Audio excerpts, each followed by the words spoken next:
왜 하나님은 십자가의 비밀을 천사들에게도 숨기셨을까? 당신은 하나님의 측량할 수 없는 은혜를 알기 원하는가? 깜짝 놀랄 만한 하나님의 자애를 깊이 느끼길 원하는가? 그렇다면 십자가의 그늘 밑으로 들어가라. 우리는 하나님의 은혜의 문을 활짝 열어놓으신 곳으로 가야 한다. 인류는 십자가를 내다보거나 아니면 뒤돌아보아야 한다. 인류는 예수님이 돌아가신 십자가를 이 두 가지 방법 중에서 한 가지로 보아야 한다.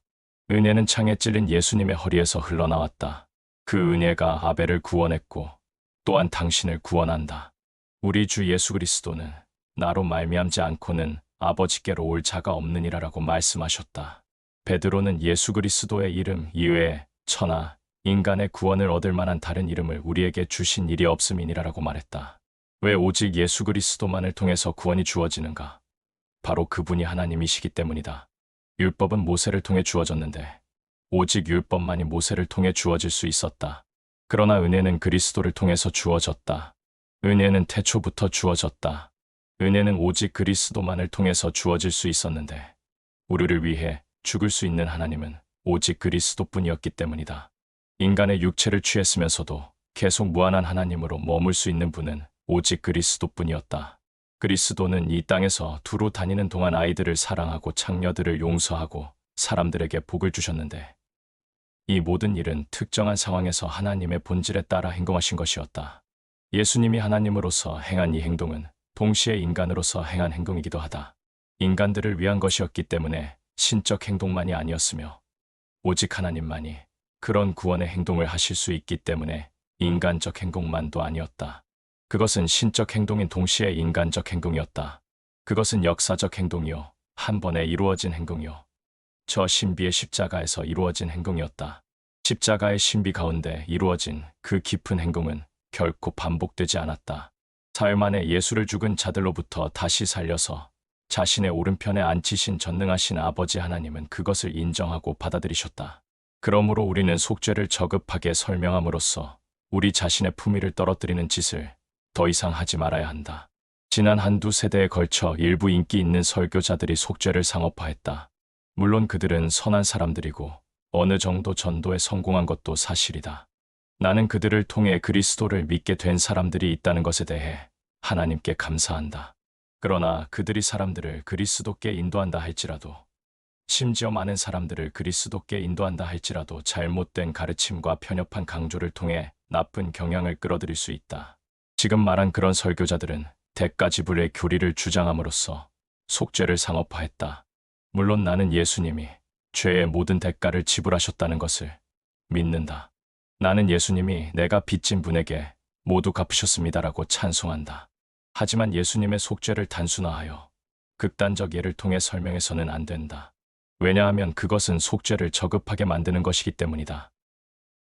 나는 그분이 어떻게 속죄를 이루셨는지 알지 못한다. 다만 나는 마른 뼈가 가득한 골짜기에 선 에스겔처럼 서서 하나님을 향해 내 머리를 들고 주 여호와여, 주께서 아시나이다라고 말할 뿐이다. 구약의 선지자들이 메시아가 와서 많은 사람들을 위하여 자신을 속전으로 주실 것이라고 예언할 때 그들 자신도 자기들의 예언을 완전히 이해한 것은 아니었다고 베드로는 증언했다. 천사들은 선지자들이 기초펜을 쥐고 고대의 구식 종이 위에 장차 메시아의 예언을 써내려가는 모습을 보았을 것이다. 그리고 천사들은 그들의 어깨 너머를 통해 그것을 살펴보기를 원했다. 하나님의 보좌를 둘러싸고 있는 눈이 날카로운 천사들조차 예수님이 속죄를 어떻게 이루셨는지 알지 못했다. 어둠 속에서 은밀히 그리스도께서는 단번에 일을 이루셨다. 그 일은 이전이나 이후에 이루어질 수 없었다. 그리스도께서 그 일을 이루셨기 때문에 하나님의 은혜가 모든 사람들에게 흘러들어갈 수 있었다.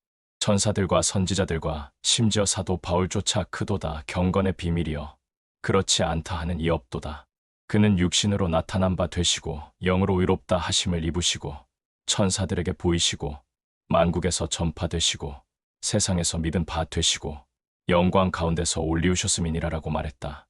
진지하고 자격 있는 많은 학자들은 완전한 예수님을 제외한다면 사도 바울이 역사상 가장 위대한 지성의 소유자라고 말할 것이다.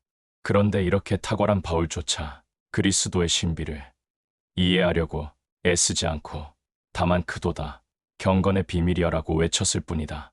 우리는 그리스도의 보혈로 구원을 얻었다. 그런데 우리가 어떻게 그분의 보혈로 구원을 얻는가? 우리는 그분의 죽음에 의해 살아있다. 하지만 왜 우리가 그분의 죽음에 의해 살아있는가? 우리는 그분의 죽음을 통해 속죄가 이루어졌다. 하지만 어떻게 속죄가 그분의 죽음을 통해 이루어졌는가? 우리는 이런 의문을 풀기 위해 노력함으로써 속죄를 저급하게 만들어서는 안 된다. 다만 우리는 서서 십자가를 바라보며 주 여호와여 주께서 아시나이다. 죽임을 당하신 어린 양이 합당하시도다라고 말해야 한다. 만일 천사들이 우리를 부러워한다면 그들은 우리 같은 구속받은 죄인들을 보며 구속의 신비를 알기 원할 것이다. 그러나 하나님께서는 천사들에게, 즉 그분의 보좌 앞에서 불타는 듯한 행복을 누리며 이런 죄악된 세상을 알지 못하는 영들에게 가서 내 백성을 도우라라고 말씀하신다. 하나님께서 천사들을 보내시는 것은 그들이 구원 얻을 후사들을 섬기는 영이 되도록 하기 위함이다. 그러나 하나님은 천사들에게 구속의 신비를 설명해 주지 않으신다. 나는 십자가에서 무슨 일이 일어났는지 이해할 수 있는 천사나 천사장이 천국에 없다고 믿는다. 우리는 그리스도께서 죽으신 것을 안다. 우리는 그분이 죽으셨기 때문에 우리가 죽을 필요가 없다는 것을 안다. 우리는 그분이 죽은 자들로부터 다시 사셨다는 것을 안다. 우리는 그분이 부활하셨기 때문에 그분을 믿는 우리도 부활할 것임을 안다. 우리는 그분이 하나님 우편으로 가서 하나님의 완전한 승인 가운데 수많은 천상의 존재들에게 갈채를 받으며 자리에 앉으셨다는 것을 안다. 우리는 그리스도가 그렇게 하셨기 때문에 우리도 그분과 함께 그곳으로 갈 것임을 안다. 그런데 우리는 어찌하여 그렇게 되는지는 알지 못한다. 왜냐하면 하나님께서 이 비밀을 그분의 큰 마음 안에 영원히 묻어 놓으셨기 때문이다.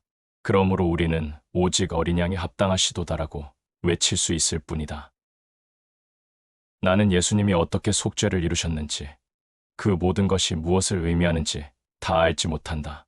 이는 2살짜리 아기가 엄마의 얼굴을 쳐다보고 엄마, 내가 어떻게 이 세상에 있게 된 거야? 라고 물으며 알지 못하는 것과 똑같다. 아기의 물음에 엄마는 미소를 지으며 나중에 알게 된단다라고 대답한다. 엄마는 2살짜리 아기의 지능으로서는 이해하지 못할 것임을 잘 안다. 그러나 내가 볼 때 우리가 하나님, 이 모든 것이 어떻게 이루어졌습니까? 라고 묻는다고 해서 그분이 나중에 알게 된단다라고 대답하실 것 같지는 않다. 내가 볼 때 하나님은 내 아들을 믿어라라고 말씀하실 것 같다. 왜냐하면 그분은 우리가 땅에 속한 것은 알도록 허락하시지만 하늘에 속한 것을 알도록 허락하시지는 않기 때문이다. 하나님은 천사들에게 알려주지 않는 것을 우리에게도 알려주지 않으실 것이다. 그리스도의 속죄는 놀라운 것이다. 그것에 대해 아무리 많이 강조해도 지나치지 않는다. 하지만 우리는 그리스도의 속죄에 대해 이해하려는 노력을 중단해야 한다.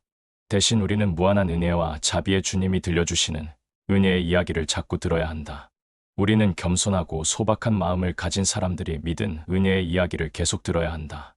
탕자의 비유에서 아버지는 달려가 아들을 끌어안고 제일 좋은 옷을 입히고 손에 가락지를 끼우고 이 내 아들은 죽었다가 다시 살아났으며라고 말했다. 이것이 하나님의 은혜이다.